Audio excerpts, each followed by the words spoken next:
All right. Welcome to the Touchlines and Touchdowns YouTube channel. It's usually a podcast. Videocast. It's a Videocast. The Yeah. world's first, therefore greatest football mashup podcast. I'm your host, Asa Smith, aka Twigs. I'm with Angus and Stumpy. Stumpy, you can find his Twitter down there. Angus doesn't have one, or he does, but he doesn't like to put it in.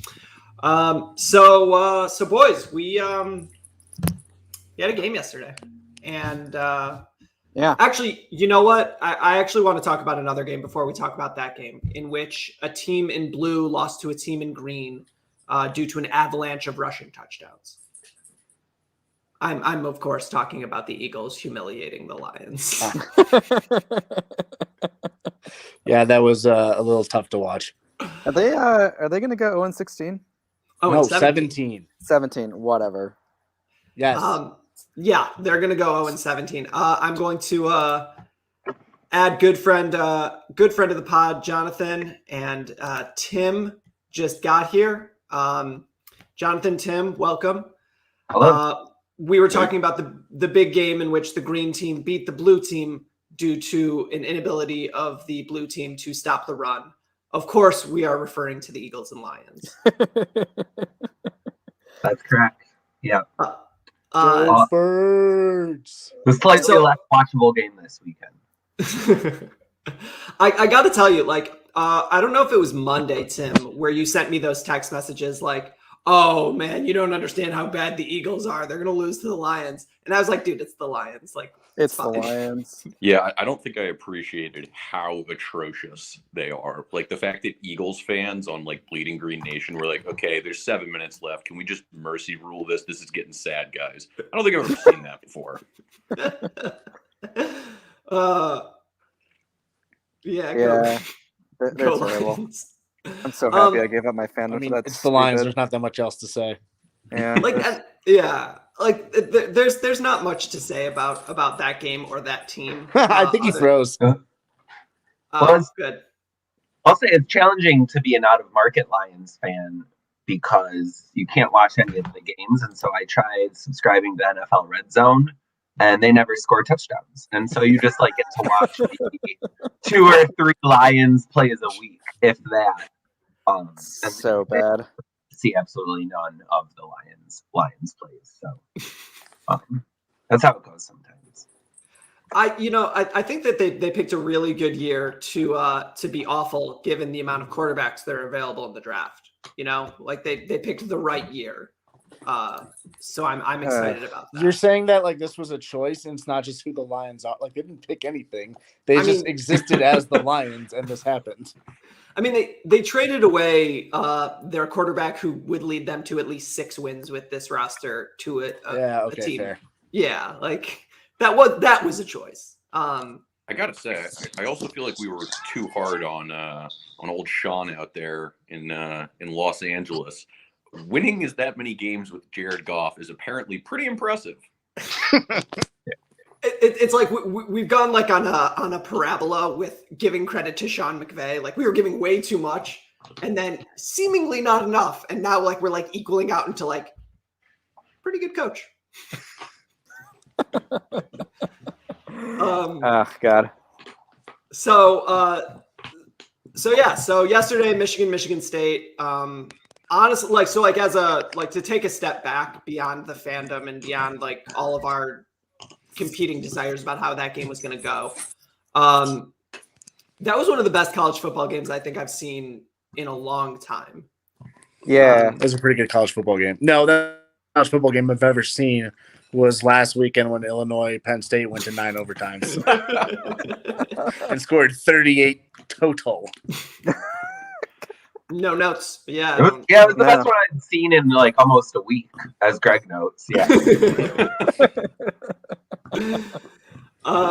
So outside of games involving Brett Bielema, it was a very good one. I think that it was the most interesting thing that I found about this game was that going into this game, the whole thing was oh, can Cade McNamara beat Michigan State? Can he throw enough to be successful? And the answer to that was yes, but he wasn't on the field in the play that mattered. So Yeah. I mean, in the moment, I was like pretty pissed with the coaches, but I still am. Like, it still like was the wrong decision. Like that, it's not the only decision to put in JJ and run a read option. If you think that Cade is only going to be on the sideline for like a minute, call timeout, or don't call the read option. Just call a handoff, or do like Haskins has been in like a wildcat before, so put him in a wildcat and then have him run the ball. I don't know, that to me was like is pretty irritating. But I mean, also, like, what can you do? Like, there like plenty of other opportunities to like not let State score 16 straight points. So I don't know, but I mean, I think that game, like there were a lot of moments. Yeah, we're gonna add Nick here because Greg apparently had a dog who was yelling at him. Nick, welcome. What's up, guys? As we've been on for 6 minutes, we've already exhausted all of the takes about the Lions because there's nothing to say there. But so in terms of like how Michigan State chose to play this game, and what I want to sort of like as like sort of like a big picture, whatever. Like, do I think Michigan State is a playoff team? No, I really don't want them to be. I'll say that. I would really, really not like to have to play Georgia at any point this year. If there's a choice between playing Georgia and not playing Georgia, and the not playing Georgia involves losing to Purdue or whatever, fine, cool. Good. you'd be pretty pissed if they lost to Purdue. Yeah, but if they lose to Purdue, but if you gave me the choice between losing to Purdue or having to play Jordan Davis, losing to Purdue, like I don't want it. I don't want that game. And like maybe that's like a testament to my one experience in the college football playoff, but like I'm cool. I'm good. Yeah. I think losing to Purdue is like when you're doing a lot of jaywalking and you just like kind of accidentally get hit by a car. And you just kind of like, like I'm always like walking across the street. I'm always walking into traffic. Eventually I'm going to lose the outcome of that battle. But I feel like having a football playoff match against Georgia is like, I'm going to do an Oklahoma drill against this car. Like, I'm going to line up one-on-one against traffic and try to fight it head on. And I want nothing to do with that. I'm okay walking across the street like on my cell phone, but I want nothing to do with like trying to wrestle a vehicle. What does it say about Purdue that they accidentally hit jaywalkers like once per year? It's like a programmatic decision. Like I don't like Purdue like I think Spencer Hall on Twitter was like Purdue is the Auburn of the Big Ten. And it's like they exist not to win things really. They exist because at some point you're going to have to go play a Joe Tiller offense. And I understand Joe Tiller hasn't been there for 20 years, but it's still a Joe Tiller offense. And it's like, well, shit. All right, cool. Who's at quarterback and going to be starting for the Bears in 5 years? Great. Aiden O'Connell? Sure. Why not? Like Jeff Brom is the coach there? Cool. Okay. Like there's nothing you can tell me. Yeah. There's nothing you can tell me about Purdue that would make me feel comfortable about that game, knowing that they're bad. Like, I know that they're bad, and I also know that David Bell is going to have 285 yards on Michigan State this weekend. Now, hopefully, it will be like Michigan, where it's 285 and 1 touchdown somehow. Yeah. Okay. God. I can't believe Cade played that game that well. It's out of my mind. Like, well, I want to put. I want to put put a game. I'm going to put some water on that particular fire. Outside of the Andrell Anthony 93-yard touchdown, which was a busted coverage on a rotation, he was 6.7 yards per attempt. He was himself. Sure, I agree with Jason. Though he was making impressive throw. He was making the throws that he hadn't made all season. Yeah, I wouldn't say he was like lighting up the MSU secondary. But especially when you like take out some of those bigger throws, but he was playing the game that MSC wanted, like dared him to play, and he played it well. And he played it well.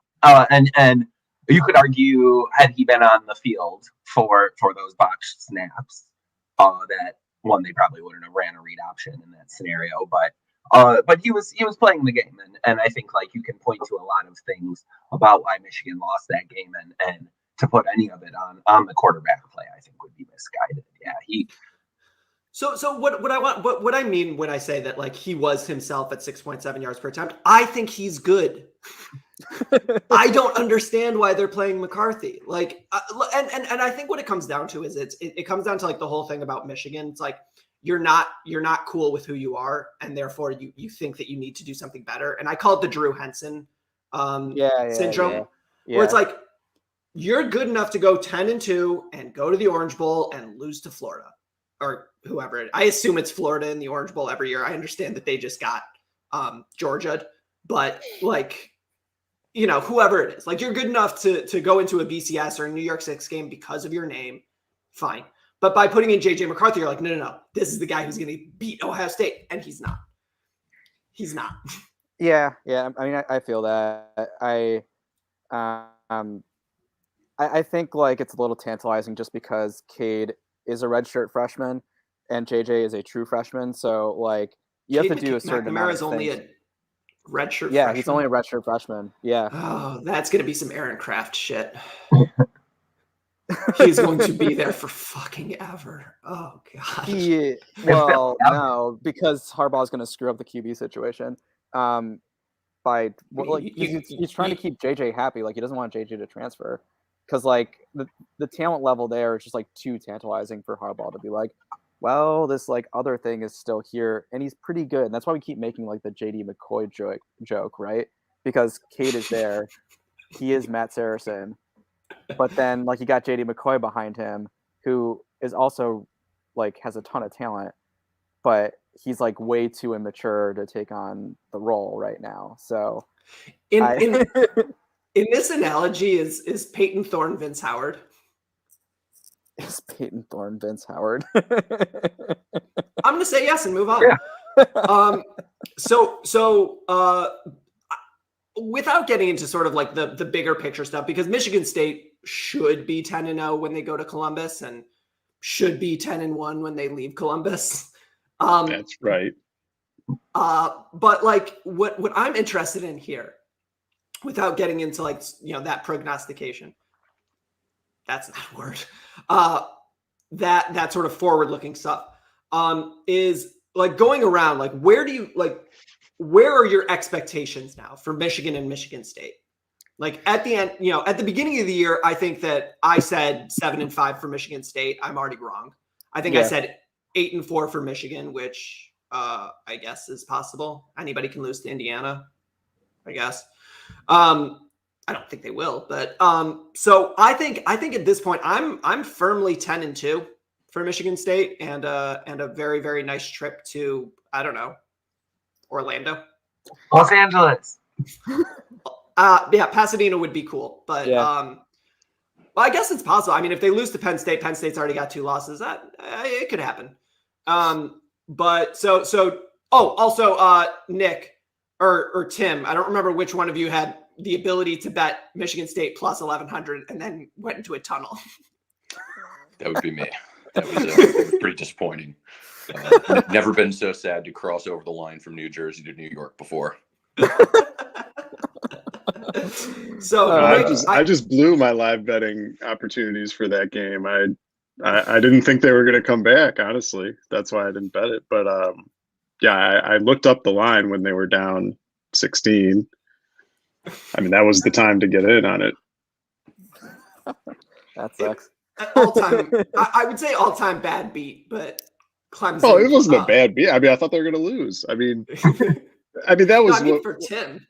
Oh yeah, for Tim for sure. Yeah. No, it's. I think like looking at that, I was going to say like all-time bad beat, but again, Clemson, Florida State happened this weekend, and I just can't imagine if you had Florida State plus 9.5. Very nice. So going around, like, what do we think? And Tim, if you'd like, you can talk about Oregon and your expectations for them. I don't know. But let's start with Nick, and then we'll go around. I don't know if everybody has the same clockwise as I do, but I don't think we do. Okay, so Nick, then Tim, then Jonathan, then Angus. All right, let's do it. So Michigan, I mean, preseason, I was on the 8-4 train like everyone else. Like, I think going into the season, like, everyone was a little bit too much down on Harbaugh. That's kind of why I thought Michigan was going to beat Michigan State. Was I was just like, the Harbaugh hate, it's come around full circle to the point where it's like, it's not even a hot take to just like have zero faith in Jim Harbaugh anymore. So I don't know, raise those a little bit for Michigan. I mean, I know they have one loss and then they're still playing Ohio State, but you know, they could win 9, right? Yeah. I mean, I think 9 is probably 9.5 is probably the line at this point. Yeah. 9, okay. Wait for my take, but yeah. Yeah. And then Michigan State. And then Michigan State, yeah, like you were saying, 10 wins sounds pretty good. I mean, like we were saying before the season, we didn't have them as good as Michigan. So Mel Tucker is a hell of a coach. Shout out to him and the Spartans. Yeah, I think, like, I don't know. There was a whole lot of shit talking about Mel Tucker when he was hired. There's a whole lot of shit talking from certain elements of Michigan Twitter. Yeah, but I mean, I think a lot of people, even in the last week, like people who weren't so high on Mel Tucker at the beginning, like a lot of people maybe weren't so high on Juwan Howard when he got to Michigan, the basketball coach. And yeah. I mean, he's won basically everybody over by now. And I think Mel Tucker, it's kind of the same way. They're kind of on a similar trajectory. And Michigan State's going to have to pay up to keep Mel Tucker. I think he's a hot commodity. People are talking about him for National Coach of the Year now. So yeah, I definitely think I think he's going to stay, but I think they need to rip up his contract and give him more money. I need to take a step back before we get to Tim. How funny would it be from a Michigan State perspective if Luke Fickell goes undefeated and loses Coach of the Year to Mel Tucker? Like, that'd be pretty funny. That would be great. So Tim, and if you would like a bonus Oregon prediction, you're welcome to do so. Yeah, I mean, I think with Michigan, like, I think their season really could spiral at this point. Like that's got to be such a demoralizing loss yesterday that I think that we are going to see a lot about how good of a coach Harbaugh is if they can actually come out and right the ship pretty quickly. I mean, I think that like what they do well is the most basic thing to translate game in and game out, which is running the ball. That, 9 wins, 10 wins with a bowl game seems eminently attainable. And for Michigan State, I'm just gonna go on record. I'm gonna put them undefeated into the Georgia buzzsaw for you, Asa. So yeah, good luck with that. Why would you? All right, thanks, Tim. Oh, also. I will plug my bonus Oregon thing. I saw the AP came out today, and they had Ohio State ahead of Oregon. I was like, it's great. You compare a lot of teams. How would they do head to head? I was like, they literally played head to head. Oregon beat Ohio State. Like, what? In Columbus. Infuriating. Don't give me that they've got a better loss because they lost to Oregon. Although I do want to say that Stanford losses weren't looking worse by the day. Yeah, no, I mean, that was a bad Stanford team. That was an awful Oregon game. But I expect Oregon's going to drop another very stupid game before the end of the season, and it will all be moot. I mean, they're definitely not one of the 4, probably even 10 best teams in the country. So just on that note, I don't think that there are 10 good teams. I think that there's one, and I think that Bama, Oklahoma, and Ohio State are sort of the normal thing. So like when I say like, I don't think Michigan State is the 5th or 6th best team in the country, I can't think of 6 better because this year is a trash fire. But okay, go Ducks. Probably lose to Washington State because that's how this year is going. Yeah, look, as long as it's not Washington that they lose to, I'll be irritated, but I won't be furious. Have they played Washington yet? They played them this upcoming week. Oh, it's this week? Yeah. That would be funny. That'd be hilarious. Oh, that would not be funny. That would not be hilarious. Jonathan, where are you at? I see both sides. I definitely see where Tim's coming from, and the ability to come back from like a difficult loss like that after Michigan had successfully like did the bend not break thing in these very like long stressful games, game after game. That's going to take a lot of moxie. I think Indiana is bad, and I think that they are going to get the brunt of everything that Michigan has for them. I do think though, going to Happy Valley and having the Buckeyes come to Ann Arbor, those are going to be hard games. So I don't know where I had Michigan at the beginning of the year. I think everyone kind of, I feel like Nick was saying, had them probably a little undervalued because they were kind of annoyed with Jim Harbaugh's shtick. And I think though I think like 9 wins, maybe 10 wins with a bowl is still totally within the realm of possibility. I think Harbaugh kind of has the team together enough to not spiral out of control and like in the John L. Smith fashion, right? Of the winning 6-7 games in a row and then just like letting your entire season crumble beneath you. I see a middle ground. I think that we are going to benefit from some Big Ten bullshit and be able to sneak our way into a Rose Bowl or some kind of cushy bowl against like a group of 5 school or something nice that we just really don't deserve because we have a cool coach. Like it's good marketing. I think that we are going to be like one of those 10-win teams going into the bowl season that like looks really nice against an Oregon in Pasadena, right? Or like could look like a fun game against a 1-loss Cincinnati team in Miami or something like that. So I don't know. I think that it definitely exceeded all of our expectations, and I was definitely on the bullish one when I think I had us at 9 wins, but losing to like some Indiana games, and clearly they're bad now. So agree. So yeah. All right, Angus, what do you think? So I want to ask the group: did you guys happen to see what time we're playing Indiana on Saturday? Nope. 7:30 p.m. Night game at the Big House against Indiana. That's that's the game that people circle all year. You got to get to that night game. 2-5, 2-6 Indiana.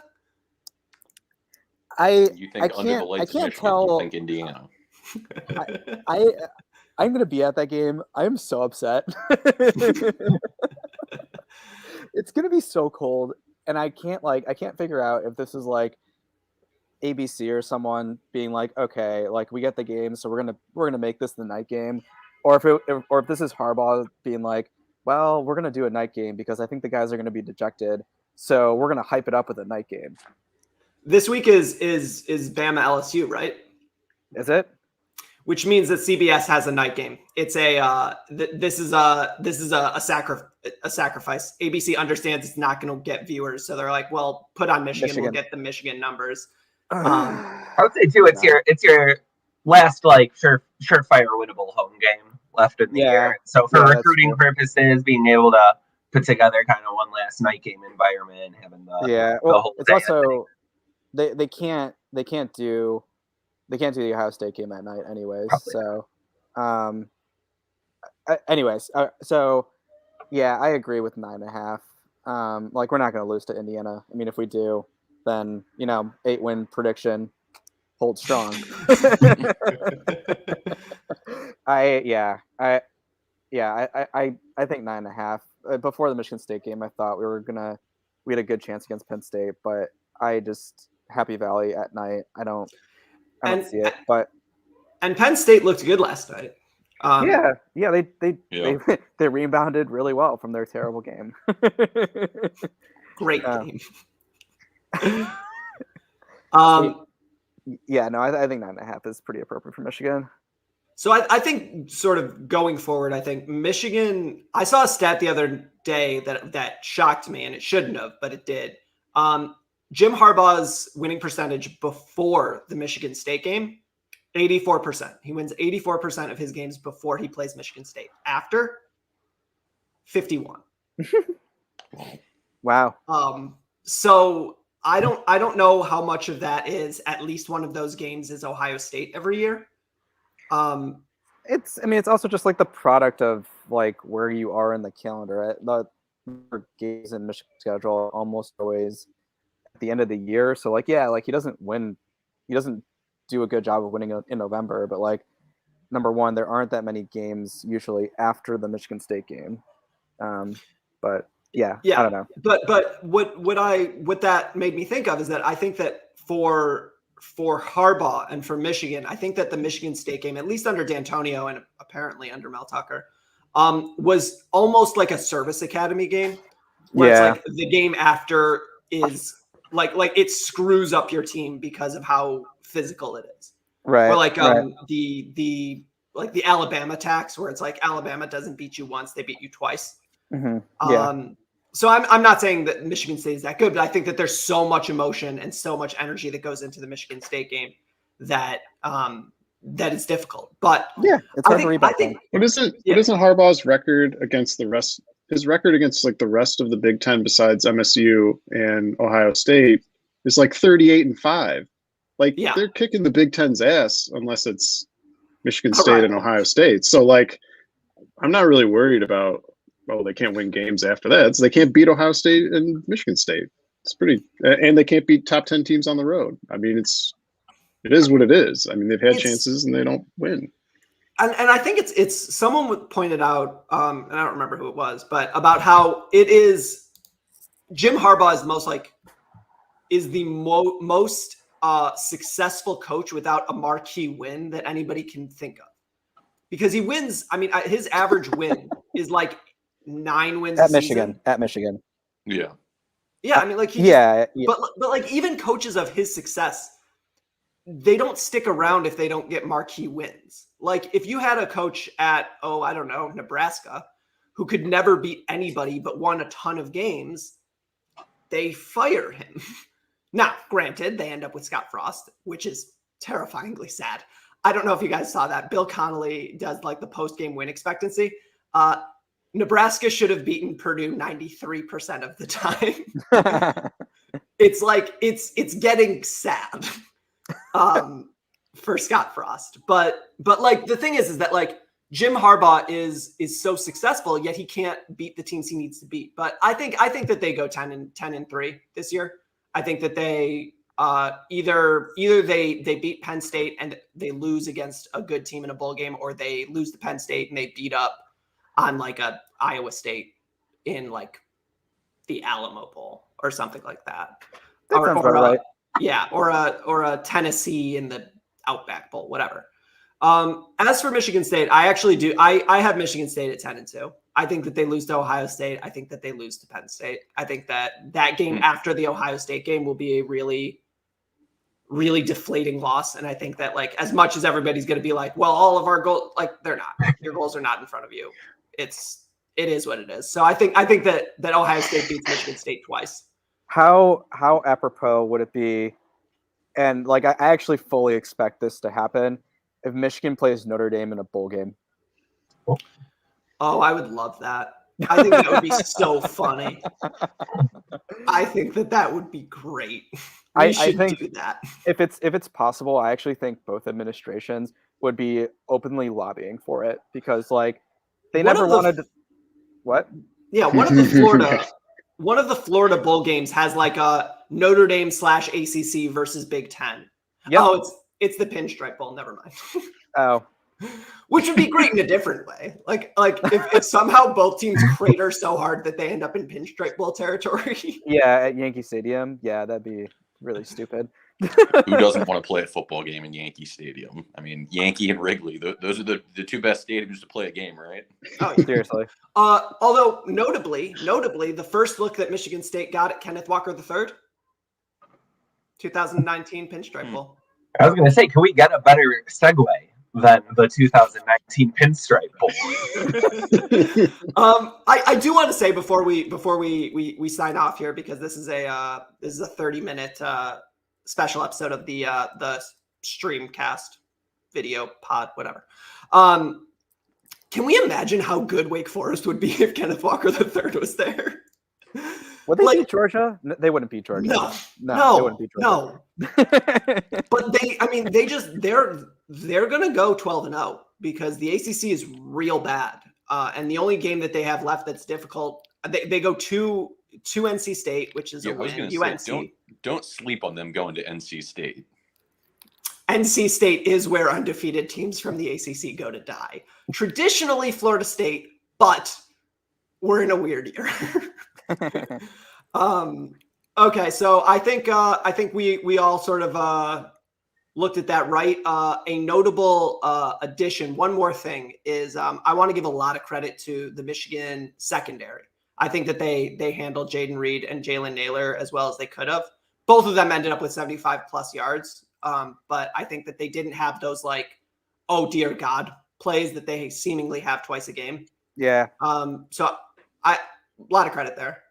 Yeah, I mean, Jaden Reed also like made 3 incredible. Oh, never mind. He had the play of the game. I was gonna say, are you ignoring 4th down conversions? But yeah, I agree with you. I outside weren't of even- that, like busted coverages. They were just like, damn, man, there's nothing you can do about that. Like, tip your hat. Okay, so on that note, apologies to Tim. You are not getting the first overall pick. Kayvon Thibodeaux is coming to Detroit. Apologies to Kayvon Thibodeaux. Sorry. your career is You're about just to die. building an Oregon pipeline out there in Detroit, aren't you? Yeah, why would you take Jamar Chase when Penny Sewell was on the? Anyways. Sewell and Thibodeaux are going to be fighting over the kneecaps to eat. All right. Thanks so much, guys. See ya.